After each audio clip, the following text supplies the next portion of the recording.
रूस ने Ukraine border के ऊपर अपने 1 लाख से ज्यादा सोल्जर्स, टैंक और मिसाइलें तैनात कर दी हैं। यूक्रेन के ऊपर बढ़ते रूसी हमले की आशंका के बीच अमेरिका ने अपने नागरिकों को यूक्रेन से वापस लौटने को कह दिया है। अमेरिकी विदेश मंत्रालय ने यूक्रेन में स्थित अपनी अमेरिकी एम्बेसी में कार्यरत सभी अमेरिकी वर्कर्स और स्टाफ के परिवारों को तत्काल यूक्रेन छोड़ने का आदेश दे दिया है। अमेरिका की फॉरेन मिनिस्ट्री ने साथ में ये भी कहा है कि यूक्रेन में स्थित अमेरिकी दूतावास में डिप्लॉयड सारे स्टाफ सरकारी खर्चे के ऊपर देश छोड़कर आ सकते हैं, यानी उनके अमेरिका वापस जाने का खर्च अमेरिकी सरकार खुद ही उठा लेगी। यूक्रेन की सीमा के ऊपर रूसी सैनिकों की मौजूदगी लगातार बढ़ते जा रही है, जिसके कारण स्थिति सुधरने के बजाय लगातार बिगड़ती जा रही है। न सिर्फ अमेरिका बल्कि भारत, ब्रिटेन, फ्रांस समेत दुनिया के तमाम देशों की नजर इस वक्त रूस यूक्रेन बॉर्डर के ऊपर ही टिकी हुई है, क्योंकि अगर रूस और यूक्रेन के बीच युद्ध छिड़ता है तो ये यूरोप को नुकसान पहुंचाने के साथ साथ वर्ल्ड वॉर 2 जैसी स्थिति भी पैदा कर सकता है। दुनिया के सभी देशों का ध्यान जब यूक्रेन मसले पर है, इसी बीच चीन ने अपनी हरकतें शुरू कर दी है। ताइवान से खबर निकल कर आ रही है कि पिछले 2 दिनों में चीन ने कुल 52 एयरक्राफ्ट ताइवान की एयर स्पेस में भेजे हैं, जिनमें फाइटर जेट्स के साथ साथ H-6 बॉम्बर्स भी शामिल थे, जो न्यूक्लियर हमला तक करने में सक्षम है। चीन को लगा कि अमेरिका इस समय यूक्रेन मसले में बिजी है, तो मौका देखकर क्यों ना ताइवान पर ही चढ़ाई की जाए, या फिर अमेरिका को टेस्ट किया जाए कि क्या अमेरिका सैन्य तौर पर एक समय के ऊपर दोनों जगह संभाल सकता है या फिर नहीं।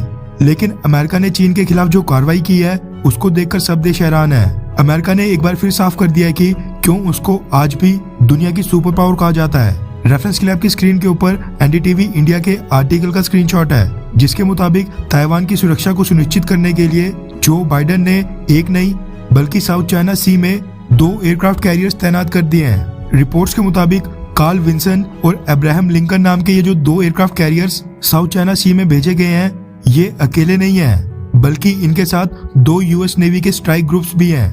दरअसल अमेरिका का एयरक्राफ्ट कैरियर जब भी कहीं पर जाता है तो उसके साथ पूरे की पूरी नेवी स्ट्राइक ग्रुप की एक फ्लीट जाती है, जिसमें कई सारे मिसाइल डिस्ट्रॉयर्स, फ्रिगेट्स और क्रूजर्स शामिल होते हैं। ये सभी नेवल शिप्स एयरक्राफ्ट कैरियर और उनके ऊपर तैनात फाइटर जेट्स की सुरक्षा को सुनिश्चित करने में बहुत ही बड़ी भूमिका निभाते हैं। आपकी जानकारी के लिए बता दूं कि एक स्ट्राइक ग्रुप में लगभग 7,500 पर्सनल्स होते हैं और 60 से 70 के बीच में फाइटर जेट्स।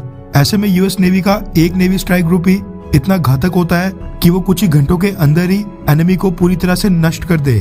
तो फिर यहाँ पर तो अमेरिका ने ताइवान की सिक्योरिटी के लिए 2 स्ट्राइक ग्रुप तैनात कर दिए हैं। इस चीज की जानकारी यूएस डिपार्टमेंट ऑफ डिफेंस ने पिछले कल खुद ही दी और बताया कि ये जो दोनों स्ट्राइक ग्रुप हैं, ये साउथ चाइना सी में anti submarine warfare operations, air warfare operations और कई सारे मैरीटाइम इंटरडिक्शन ऑपरेशन करेंगे, ताकि किसी भी सिचुएशन से निपटने के लिए कॉम्बैट रेडीनेस को सुनिश्चित किया जा सके।